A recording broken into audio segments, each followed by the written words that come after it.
Alors dans l'actualité de ce lundi, il y a aussi cette tribune d'une douzaine de grands chirurgiens français qui est publiée en exclusivité sur Europe 1. Ces médecins rappellent que seuls certains hôpitaux sont habilités à faire de la chirurgie du cancer, ce que le patient ne sait pas forcément.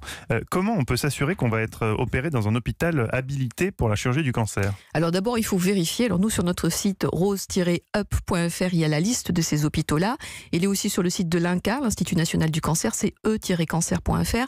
Mais plus généralement, je trouve que cette tribune est intéressante parce qu'on voit que la sécurité des patients, c'est encore un combat à mener. On n'est pas du tout... La plupart des patients se disent, bon, j'arrive à l'hôpital, c'est bon, je suis entre de bonnes mains. C'est pas si simple, malheureusement. C'est pas si simple. C'est pour ça que je pense que la réforme de l'hôpital qui est en train de porter Agnès Buzyn est une bonne chose, parce qu'on dit les hôpitaux opèrent du cancer illégalement. Enfin, derrière les hôpitaux, il y a des gens. C'est pas les hôpitaux qui prennent leur petite mimine et qui vont opérer les malades de cancer. Ce sont des chirurgiens qui font ça.